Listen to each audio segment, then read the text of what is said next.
नमस्कार मेरे प्यारे दोस्तों, कैसे हैं आप सब लोग? अच्छे ही होंगे। और दिन प्रतिदिन आपका बढ़ता हुआ प्यार अच्छा लग रहा है और चाहता हूँ कि ये बस यूं ही बना रहे और बाकी आपके प्रॉफिट के लिए जितना कुछ किया जा सकेगा इस YouTube चैनल के थ्रू ज़रूर करेंगे। मैं हूँ सूरज और आप देख रहे हैं शिक्षा पॉइंट। ठीक है, बिना टाइम वेस्ट किए, सारी बातें आपको पता ही है, कहने की ज़रूरत कहाँ है। लाइक शेयर सब्सक्राइब सब ठीक है। तो अभी शुरू करते हैं बिना देरी के।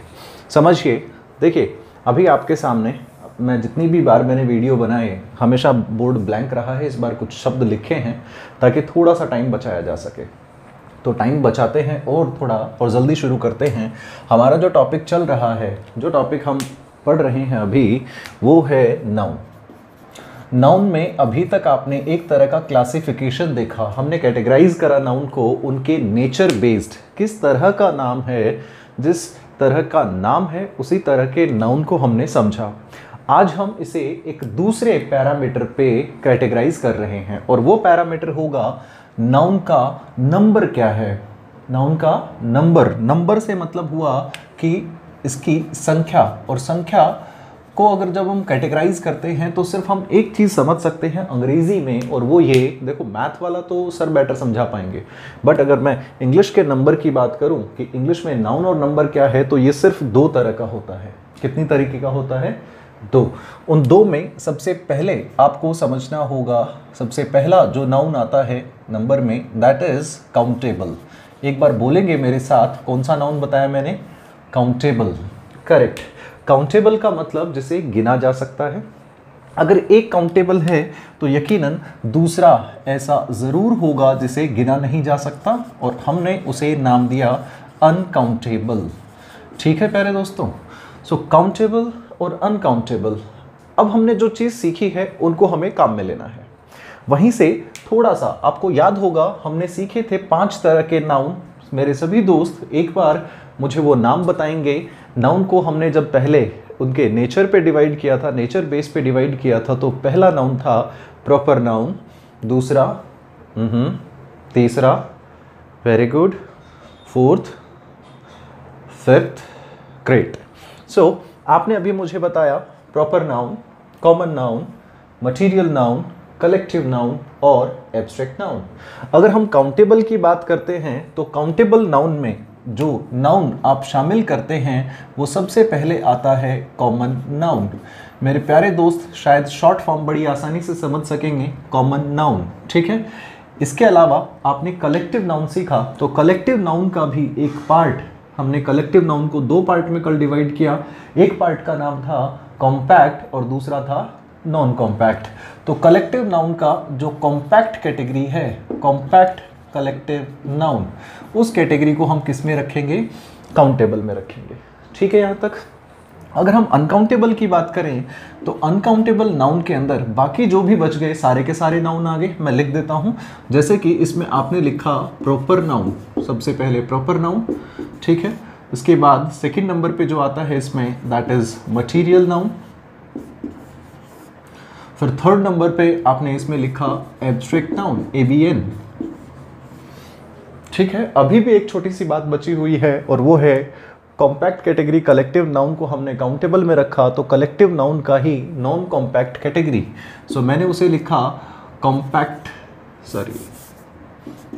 Non compact collective noun. तो ये जो टाइप्स हैं ये सारे के सारे अनकाउंटेबल होते हैं। अब इससे फ़र्क क्या पड़ता है? एग्जाम में क्वेश्चन कहाँ से बनते हैं? क्वेश्चन कुछ इस तरह से बनते हैं कि जो कॉमन नाउन और कॉम्पैक्ट कलेक्टिव नाउन हैं, इनको तो सिंगुलर से प्लूरल बनाया जा सकता है, क्योंकि जिसे आप गिन सकते हो उसी को सिंगुलर से प्लूरल बनाया जा सकता है। यानी कि एक छोटी सी बात और हमें समझ आई कि इनके साथ एस या ES आप लगा सकते हैं और इन्हें प्लूरल बना सकते हैं। लेकिन वहीं पर अगर मैं बात करूं अनकाउंटेबल होने की, तो यहां से आपके एग्जाम में बहुत सारे क्वेश्चन दिए जाते हैं। SSC के लिए फेवरेट पोर्शन है। इसमें ऐसे कई सारे नाउन आपको दे दिए जाते हैं, कई ऐसे सारे शब्द दे दिए जाते हैं जो आते तो आपकी अनकाउंटेबल कैटेगरी से हैं, लेकिन फिर भी उनके साथ जुड़ा हुआ आपको एग्जाम में नजर आता है एस या ES। ठीक है। लेकिन क्योंकि हम जानते हैं जब चीज़ें अनकाउंटेबल हैं तो क्या उनका प्लूरल बनाना ठीक होगा? बिल्कुल नहीं। ठीक है, हम इनका प्लूरल नहीं बना सकते। यहाँ तक की बात मेरे दोस्तों को बिल्कुल समझ आ गई होगी। ठीक है, अब थोड़ा सा इधर लिखे हुए कुछ शब्दों पे हम थोड़ी सी नज़र डालेंगे और उस पर थोड़ी सी बात करेंगे। ये कुछ शब्द मैंने लिखे हैं जो अपने आप में काउंटेबल नहीं है। सारे के सारे शब्द वो हैं जो अनकाउंटेबल हैं। ठीक है, और इसमें इक्के दुक्के शब्द दूसरे कैटेगरी के भी लिए गए हैं, लेकिन ये इसी के साथ कवर करना ज़रूरी है। तो मैंने कुछ काउंटेबल अनकाउंटेबल नाउन्स उधर लिखे हैं जिनको हमने अभी सीखा कि अनकाउंटेबल के साथ प्लूरल नहीं बनता, अनकाउंटेबल का कभी भी प्लूरल नहीं बनाया जा सकता। जैसे कि अगर आप देखें पेन, तो पेन को कभी भी प्लूरल नहीं बनाया जा सकता, लेकिन फिर भी पेन का मतलब सभी को पता है क्या होता है, दर्द, ये सभी को पता है। लेकिन अगर इसी के साथ जोड़ दिया जाता है एस या ईएस, यानी कि आपने जो शब्द बनाया वो बनाया पेन्स, तो इसका मतलब दर्द, बहुत सारा दर्द नहीं हुआ। ठीक है, ये अपने आप में अपना मीनिंग चेंज कर लेता है, ये अपने आप में मीनिंग चेंज कर लेगा। यानी कि इन शब्दों के साथ अगर आप एस या एस लगाएंगे तो इन शब्दों को प्लूरल नहीं बनाएंगे, बजाय इसके ये अपने एक नए मीनिंग के साथ नया मतलब निकाल लेते हैं। अब समझिए, अगर इसमें एस या एस लगा है तो इस शब्द का मतलब क्या होगा? पेन का मतलब दर्द, और पेन्स का मतलब जो बनता है वो बनता है स्ट्रगल। क्या बनता है, एक बार बोल के बताएंगे दोस्त? स्ट्रगल, संघर्ष। ठीक है, इसी तरह से मनी, पैसा अनकाउंटेबल नाउन है, हम जानते हैं, लेकिन अगर इसमें एस या ईएस जोड़ा जाता है, यानी कि इस शब्द को आपने बनाया मनीज, तो ये मनीज वैसे तो कहीं पे यूज नहीं होता, लेकिन इसका एक यूज है, दैट इज जब भी कोई भी फर्म किसी दूसरी कंपनी के साथ एमओयू साइन करती है, मेमोरेंडम ऑफ अंडरस्टैंडिंग, ठीक है, अगर एमओयू साइन करती है तो उसके अंदर इस मनीज शब्द को यूज किया जाता है। मैं लिख देता हूं, इस शब्द को यूज किया जाता है, और इस मनीज का मतलब वहां पर जो निकल के आता है दैट इज असेट्स। क्या निकल के आया? असेट्स। असेट्स का मतलब होता है प्रॉपर्टी। दोबारा लिख देता हूं, असेट्स। ठीक है, तो प्रॉपर्टी, मनीज का मतलब क्या बना? Property, assets. ठीक है, इसके अलावा आयरन की मैं बात करूं तो आयरन का मतलब हुआ लोहा, क्योंकि अपने आप में मटेरियल नाउन है, और इस मटेरियल नाउन होने की वजह से हमने अभी अभी सीखा कि अनकाउंटेबल होते इनका प्लूरल नहीं बना सकते, यकीनन नहीं बना सकते। लेकिन फिर भी अगर इसमें हम एस जोड़ देते हैं तो क्या ये प्लूरल हो चुका है? बिल्कुल नहीं मेरे दोस्तों। इस आयरन्स का मतलब अब चेंज होकर बन जाता है, और वो बन जाता है चेन। चेन का मतलब हुआ जंजीर। ठीक है, आप इसे हैंडकफ, हथकड़ियाँ, बेड़ियाँ, जो चाहे कह सकते हैं। ठीक है, तो यहाँ पर इसका मतलब क्या बना? चेन। ठीक इसी तरह से गोल्ड, ये इस शब्द के बारे में हम चर्चा कर चुके हैं अपने फर्स्ट पार्ट में। गोल्ड का मतलब सोना, गोल्ड एक मेटल हुआ, लेकिन अगर इसके साथ आपने एस ऐड किया तो इसका मतलब चेंज हो जाएगा, और यहाँ पर गोल्ड्स का जो मतलब बनता है दैट बिकम्स मेडल। अब ये सिर्फ और सिर्फ मेडल की बात कर रहा है, इसका मतलब गोल्ड्स, यानी कि इंडिया वॉन 3 गोल्ड्स, मीन्स यहाँ पर हम बात कर रहे हैं मेडल्स की बात की जा रही है। ठीक है, अगर ठीक इसी तरह से मैं बात करूँ इस एडवाइस शब्द की, इसका मतलब होता है सलाह। अब यहाँ पे एक छोटा सा और शब्द आता है जिसको मैं इसी के साथ आपको समझाना चाहूँगा, एडवाइज। ठीक है, इन दोनों में फ़र्क आपको नज़र आ रहा होगा, बड़ा ही माइनर है सी और एस का। जब आप इसमें सी देखते हैं तो ये अपने आप में एक वर्ब होती है, जब आप ये अपने आप में एक नाउन होता है। जब आप इसमें एस देखते हैं तो ये अपने आप में एक वर्ब होती है। इन दोनों को बेटर समझने के लिए एक छोटा सा सेंटेंस लिखूंगा। अगर मैं आपको एक सेंटेंस दूं, शी ब्लैंक मी, तो यहां पर आप इन दोनों में से कौन सी चॉइस भरेंगे? चॉइस ए या फिर बी? अपना आंसर एक बार कमेंट कर दीजिए। शी ब्लैंक मी। समझिए, किसी भी सेंटेंस के स्ट्रक्चर में सबसे पहले आपको ज़रूरत होती है किसकी मेरे दोस्तों? सब्जेक्ट की, और लास्ट में जो आपके पास सब्जेक्ट, उसके बाद में आपको ज़रूरत पड़ती है किसकी? वर्ब की, और जस्ट उसके बाद में आपको ज़रूरत पड़ती है हमेशा ऑब्जेक्ट की। किसकी ज़रूरत पड़ती है? ऑब्जेक्ट की। तो अब समझिए, आपके पास में इन दोनों में से वर्ब कौन सी है? ज़रूरत किसकी है? शी सब्जेक्ट है, ऑब्जेक्ट है, ज़रूरत किसकी है? वर्ब की। इन दोनों में से वर्ब कौन सी हुई? तो आपने यहाँ पे लिखा एडवाइज। ठीक है मेरे प्यारे दोस्तों, यहां तक आपका सेंटेंस पूरा हुआ। अगर इसी की जगह पर अगर सेंटेंस लिखा होता she gave me a piece of blank, तो यहां पर क्या रखना चाहेंगे? एक छोटी सी बात समझिए, ठीक है। सबसे पहले आप अपना कमेंट दीजिए, क्या यहां पे वर्ब आ सकती है? क्या यहां पे वर्ब आ सकती है? छोटा सा कंसेप्ट है, डिटेल में हम समझेंगे बाद में। ये अपने आप में ऑफ एक प्रेपोजिशन वाला वर्ड है, और एक छोटी सी बात याद रखें कि प्रेपोजिशन के बाद में जो कुछ भी आता है वो हमेशा ऑब्जेक्टिव केस में होता है। कौन से केस में होता है दोस्तों?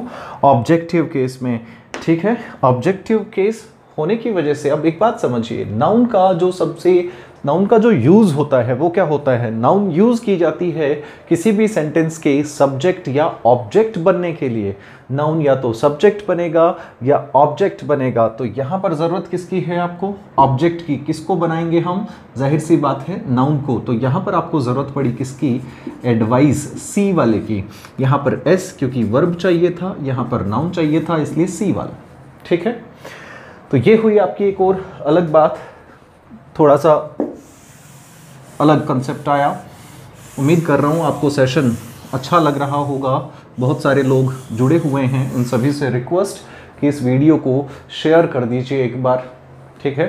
अपने दोस्तों के साथ में, आपके पास में जो भी ग्रुप बने हुए हैं उनके साथ शेयर कर दीजिए। अब समझते हैं, थोड़ी देर पहले जिस बात को हम समझ रहे हैं, इस वर्ड को एक बार मैं हटा रहा हूँ, दोनों में मतलब फ़र्क आपको समझा दिया है अभी। एडवाइस की अगर मैं बात करूं, ये अपने आप में एक नाउन वर्ड है और हमने इसे समझा सलाह। ये अपने आप में क्या हुआ? एक तरह का एब्स्ट्रैक्ट नाउन हुआ। एब्स्ट्रैक्ट नाउन होना यानी कि अनकाउंटेबल। आप इसके साथ एस या ईएस लगाकर प्लूरल तो नहीं बना सकते, लेकिन अगर आप इसमें एस या ईएस लगाते हैं, एडवाइसेस अगर आपने करी, तो इसका मतलब बदल जाता है।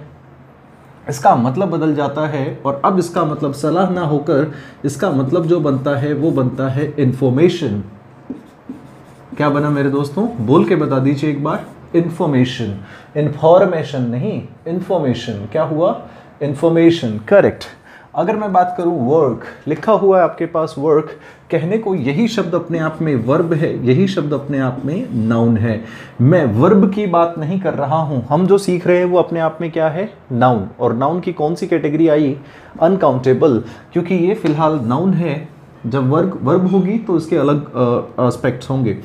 वर्क की अगर मैं बात करूं नाउन के तौर पे, इसका मतलब हुआ कोई भी एक काम, ठीक है। लेकिन अगर आप इसके साथ एस या ईएस लगाते हैं तो इसका मतलब बदल जाता है। अब थोड़ी देर पहले वर्क का मतलब था कोई काम, लेकिन जब आपने वर्क्स किया तो इसके दो मीनिंग तैयार हुए। इसके दो मीनिंग तैयार हुए। इसका पहला जो मीनिंग बनता है वो बनता है कोई भी लिटरेरी क्रिएशन। कौन सी क्रिएशन? लिटरेरी क्रिएशन, साहित्यिक जो रचना होती है, LITERARY, लिटरेरी क्रिएशन, साहित्यिक रचना को आप वर्क्स कह सकते हैं। एग्जाम्पल यहां पर उसको समझिए फिर से। अगर मैं लिखूं Kalidas is well known for his blank in Hindi literature. बताइए यहां पर क्या लिखेंगे? वर्क या वर्क्स? ऑब्वियसली यहां पर अगर आप वर्क करते हैं तो इसका मतलब तो हुआ काम, लेकिन अगर आपने इसमें वर्क्स किया तो मतलब वो रचनाएं जो वो बना चुके हैं, जिनका उन्होंने, जैसे कि जो भी कविता लिखी है, जो कहानियां लिखी हैं या जो दोहे लिखे हैं, उनकी बात हुई वर्क्स। मैंने कहा इस वर्क के दो मतलब होते हैं। एक अभी आपको समझ में आया, लिटरेरी क्रिएशन, लेकिन उसी वर्क्स, एक और वर्क्स की अगर मैं बात करूं तो इसका एक और मतलब होता है, and that is called repairing. क्या कहलाता है? रिपेयरिंग। यानी इसी शब्द को हम रिपेयरिंग के सेंस में यूज कर सकते हैं। किस तरह से? देखिए एक और एग्जाम्पल, अगर मैं आपके सामने एक छोटा सा सेंटेंस लिखूं, like the city really needs lot of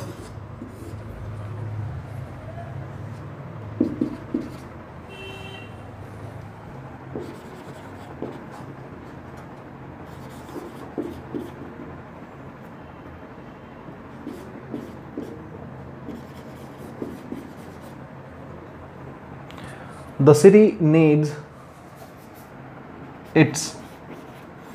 city really needs lot of blank in its government campus।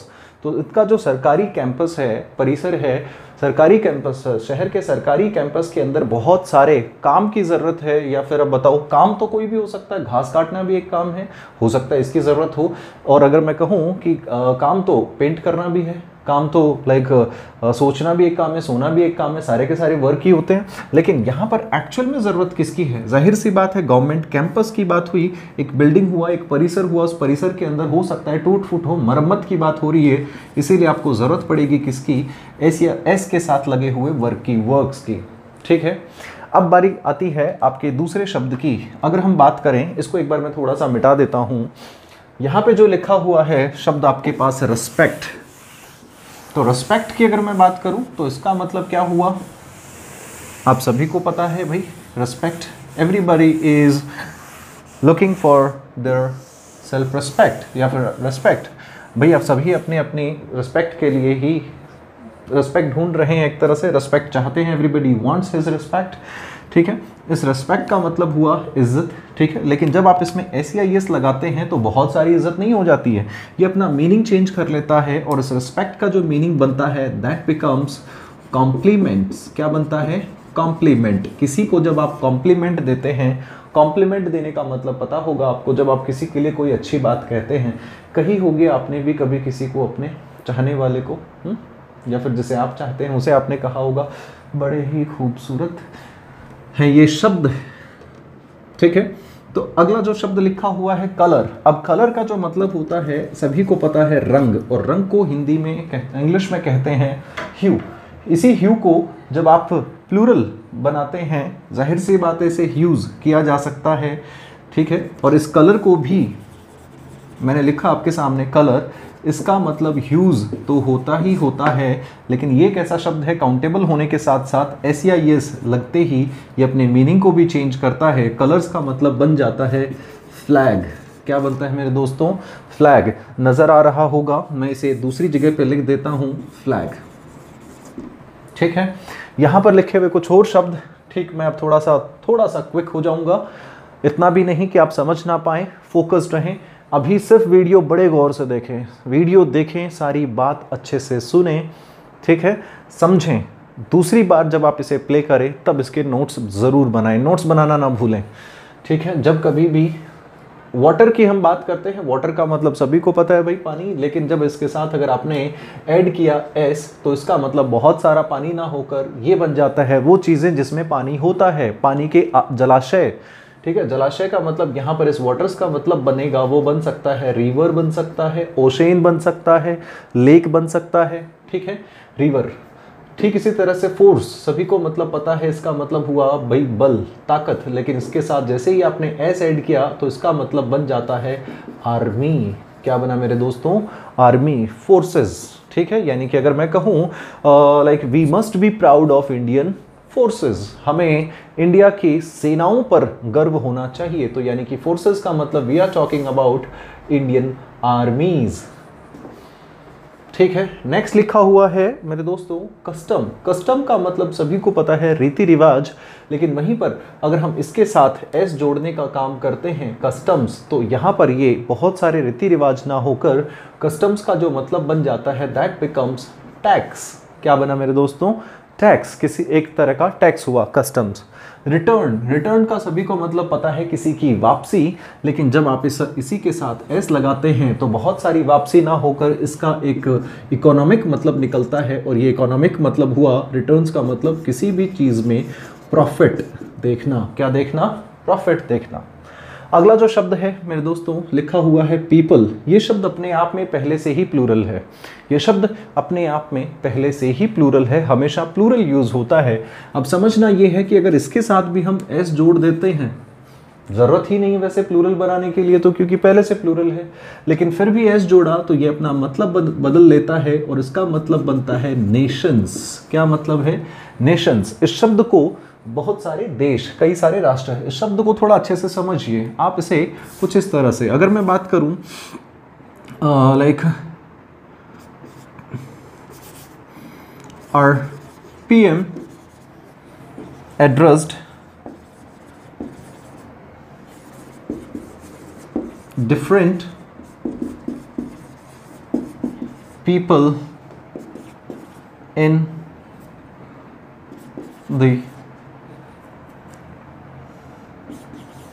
ceremony। ठीक है, अगर मैं बात करूं और PM address different people in the ceremony, तो बहुत अलग अलग लोगों को, अरे भाई लोगों की बात कर रहे हो, लोग अलग ही हैं सारे, लेकिन अगर आप इसके साथ यहाँ पर बात यकीनन PM एड्रेस करेंगे सेरेमनी के अंदर अलग अलग देशों के रिप्रेजेंटेटिव्स को, तो अलग अलग देशों को, यहाँ पे ज़रूरत किसकी पड़ेगी? पीपल्स। अगर आपको ये एरर के क्वेश्चन में दिखाई दे कुछ इस तरह का शब्द, तो बड़े अच्छे से देख लीजिएगा, इस शब्द के अंदर गलती नहीं होगी अगर इसको अलग अलग देशों की तरह से यूज़ किया गया है। काफ़ी बार ट्रिकी क्वेश्चन यहाँ से दिए गए हैं। अथॉरिटी, अगर मैं बात करूँ अथॉरिटी, ये शब्द अपने आप में हुआ, अथॉरिटी का मतलब कौन हुआ? अथॉरिटी का मतलब कौन हुआ भाई बताएं?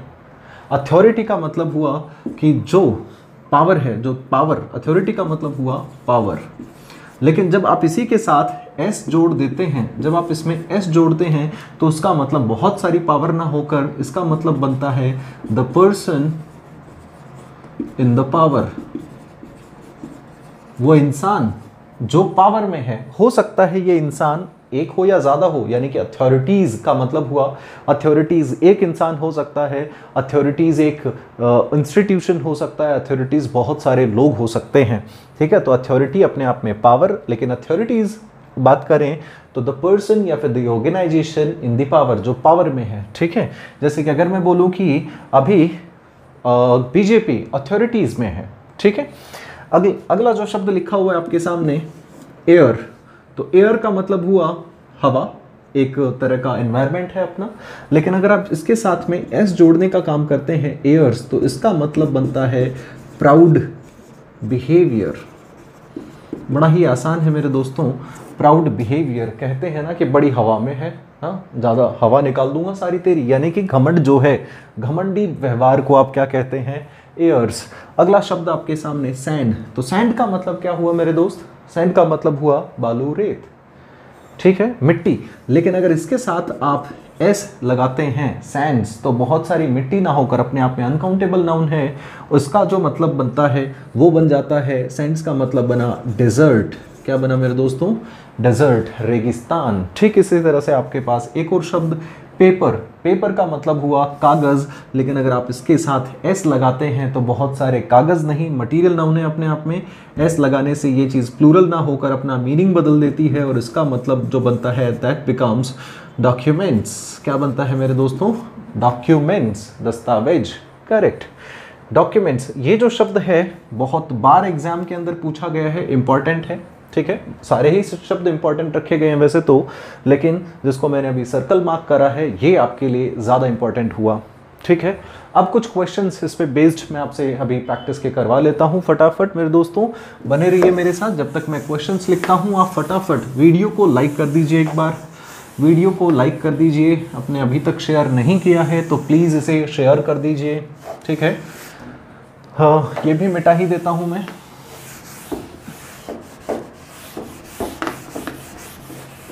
कुछ क्वेश्चंस मैं आप लोगों के लिए अभी लिख रहा हूं। ठीक है, जैसे कि अगर मैं आपसे लिखूं, एक क्वेश्चन लिख के दूं, my neighbour sold all his furnitures, तो क्या ये क्वेश्चन ठीक है? बताएं एक बार, क्या लिखा हुआ सेंटेंस ठीक है? बताएं। अगर ये नहीं तो एक और सेंटेंस मैं अभी आपको देता हूं, और वो सेंटेंस है before living for the office she had a T, she had a T. Correct sentence देखिए, क्या ये सेंटेंस ठीक है? अगले सेंटेंस, एक सेंटेंस और लिख देता हूं, आप तब तक इन पे अपना दिमाग लगाइए। जो सेंटेंस लिखा हुआ है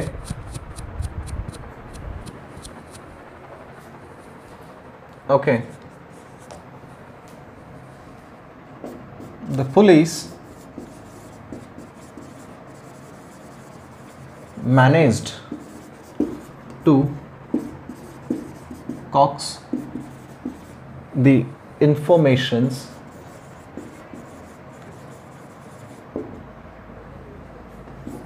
from the culprit।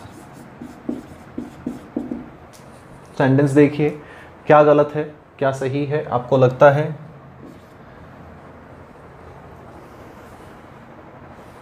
सेंटेंस देखिए, इन 3 सेंटेंसेस की एक बार बात कर लेते हैं। सेंटेंस नंबर फर्स्ट, आप अपना आंसर दीजिए। सभी को सही लग रहा है? नहीं? ओके। जी हाँ मेरे दोस्तों, आप में से बहुत सारे लोग सही आंसर दे रहे हैं। फर्नीचर ना होकर ये फर्नीचर्स अपने आप में एक मटेरियल है और इस फर्नीचर का कभी भी प्लूरल नहीं बनाया जा सकता, यानी कि इसके साथ लगा हुआ ये एस गलत हुआ। अगला sentence, before living for the office she had a T. देखिए, आप हिंदी में ज़रूर बोलते हैं कि भाई मेरे लिए एक चाय बना दो, लेकिन अंग्रेज़ी हिंदी दो अलग अलग भाषाएं हैं। हिंदी अंग्रेज़ी को समझने का आधार है, इस बात को हमेशा याद रखें।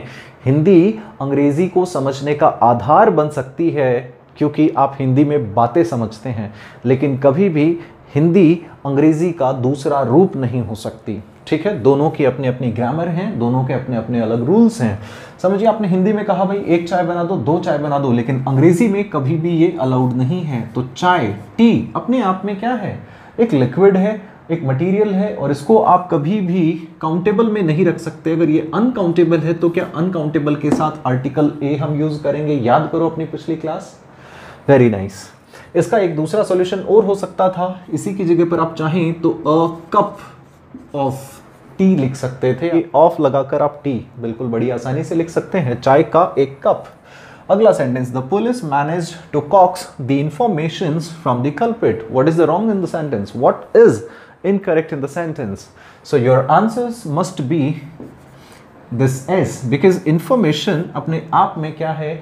एक अनकाउंटेबल नाउन है और इसको कभी भी प्लूरल नहीं बनाया जा सकता। हो सकता है हिंदी में आप सूचनाएं कहते होंगे, लेकिन अंग्रेजी में ये शब्द प्लूरल नहीं बनता। इन्फॉर्मेशन को आपने एस हटा देना है, ठीक है?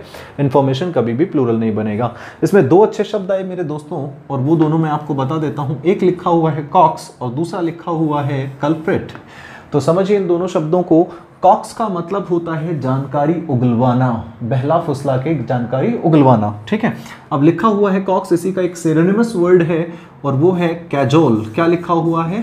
कैजोल। आप इसे बड़े आसानी से याद कर सकते हैं। काजोल ने कॉक्स पिलाकर मुझसे सारी बातें उगलवा ली। काजोल ने कॉक्स पिलाकर मुझसे सारी बातें उगलवा ली। तो दोनों का मतलब क्या हुआ? कैजोल और कॉक्स का मतलब हुआ बातें उगलवाना, बहला फुसला कर, ठीक है?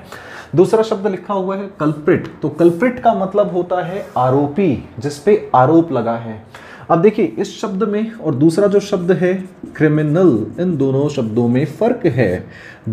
कल्प्रिट का मतलब हुआ आरोपी, जिस पे आरोप लगा है लेकिन आरोप सिद्ध नहीं हुआ है।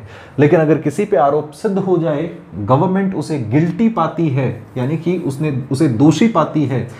गिल्टी, इसी का सिनोनिमस वर्ड बन जाता है criminal. Criminal, guilty, culprit. Culprit यानी कि आरोपी, जिस पे आरोप लगा हुआ हो। इसमें रूट वर्ड है कल्प, बहुत ही प्यारा रूट वर्ड है। इसको हम बहुत जल्दी, जब हमारी वोकैबुलरी की क्लास आएगी, कल्प रूट वर्ड हम सीखेंगे। तो यहाँ तक कि एक बार सेंटेंसेस आप देख लीजिए, ठीक है? और मैं कुछ और 2-3 सेंटेंसेस और करवा देता हूँ मैं आपको। आप लिखिए तब तक।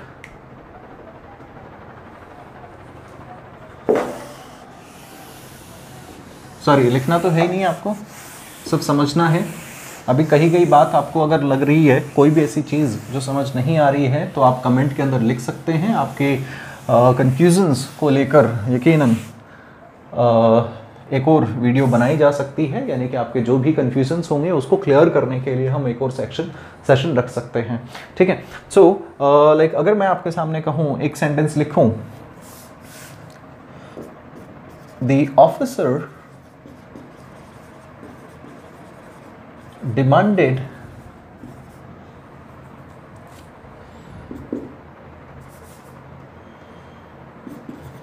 the paper